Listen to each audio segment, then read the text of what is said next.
என்று முடிவெடுத்து மேடையின் முன்பு அமர்ந்து கொண்டிருந்தேன்.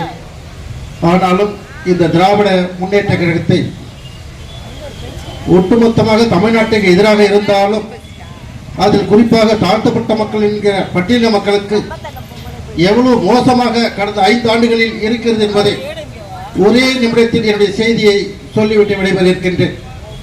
இந்த கண்டன ஆர்ப்பாட்டம் கடலூரில் மட்டும் நடைபெறவில்லை. இன்று தமிழ்நாட்டில் 38 மாவட்ட வருவாய் தலைநகர்களில் நடைபெற்றுக் கொண்டிருக்கிறது. மாநில தலைவர் நைனா நாகேந்திரனும் முன்னாள் தலைவர் அண்ணாமலை அவர்களும் இப்படி தமிழ்நாட்டில் அனைத்து தலைவர்களும் பொங்கி எழுந்து இந்த பட்டியல மக்களுக்கு எதிராக திராவிட முன்னேற்ற கழகம் செய்கின்ற அட்டுழியங்களையும் அடக்குமுறைகளையும் பல்வேறு தரப்பான கொடுமைகளையும் இன்றைக்கு பாரதிய ஜனதா கட்சி தன்னுடைய தலைமையிலே கூட்டணி கட்சிகளை ஒருங்கிணைத்து இந்த மக்களுக்காக இன்று தமிழ்நாட்டில் குரல் கொடுத்துக் கொண்டிருக்கின்றது. ஏன் குரல் கொடுக்க வேண்டும்? எதற்காக குரல் கொடுக்க வேண்டும்? ஒரு அநீதி நடந்து கொண்டிருக்கும் போது அதற்காக இருக்கின்ற கட்சிகளும் இயக்கங்களும் இன்னைக்கு வேடிக்கை பார்த்துக் கொண்டிருக்கின்றார்கள். வெறும் ஓட்டு அரசியலுக்காக திராவிட முன்னேற்ற கழகம் இன்னைக்கு ஆட்டை கடித்து மாட்டை கடித்து மனிதனை கடித்துக் கொண்டிருக்கிறது. இன்று மனிதன் என்று கடித்துக் கொண்டு மீண்டும் ஆட்சி கட்டில் உட்கார்ந்தால் தமிழ்நாட்டில் ஒரு படித்தவன் பட்டியலினத்தில் ஒருவன் வேலைக்கு செல்ல முடியாது. இடஒதுக்கீடு இருந்தாலும் அவன் வேலைக்கு செல்ல முடியாது. அந்த அளவுக்கு இந்த திராவிட திமுக கும்பல் ஒரு மிகப்பெரிய அட்டுழியத்தை செய்து கொண்டிருக்கின்றார்கள்.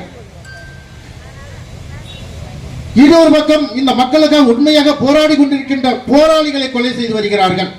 உங்களுக்கெல்லாம் நன்கு தெரியும். கடந்த ஓராண்டுகள் முன்பு சென்னையிலே பட்டியலின மக்களையும் பிற்படுத்தப்பட்ட மக்களையும் நூற்றுக்கணக்கான பொதுக்கூட்டங்கள் மூலம் இணைத்து இந்த பெருவாரியான மக்கள் ஒரு சட்டமன்றத்திற்கு 80% உள்ள மக்கள் தாழ்த்தப்பட்ட மக்களும் பிற்படுத்தப்பட்ட மக்களும் ஒருங்கிணைந்தால் இந்த தமிழ்நாட்டில் தமிழர்கள் ஆள முடியும் என்று சொன்ன மாவீரன் ஆம்ஸ்ட்ராங். அந்த ஆம்ஸ்ட்ராங் திட்டமிட்டு படுகொலை செய்கிறார்கள். யார் கொலை செய்கிறார்கள்? ரவுடி என்று பொய் சொல்கிறார்கள். ரவுடி ஒருவேளை கொலை செய்திருந்தால் உச்ச நீதிமன்றத்தில் 2 முறை சிபிஐ விசாரணை நடத்தலாம் என்று சொல்லி உச்ச நீதிமன்றம் உத்தரவிட்ட பிறகும் ஆளுகின்ற திராவிட கட்சி திமுக ஸ்டாலின் 2 முறையும் தடை விதிக்கிறார், தடை கேட்கிறார் சுப்ரீம் கோர்ட்டில். ஏன்?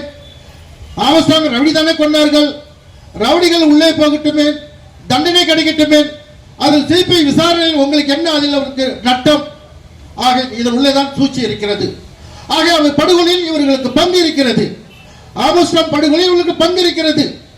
நமக்கு தெரிந்த இந்த நவீன உலகத்தில், இந்த விஞ்ஞான உலகத்தில் படுகொலை செய்துவிட்டு ஆட்சி அதிகாரம் ஒரு கையில் இருப்பதால் இன்றைக்கு மூடை மறைக்க முயற்சி செய்கிறார்கள்.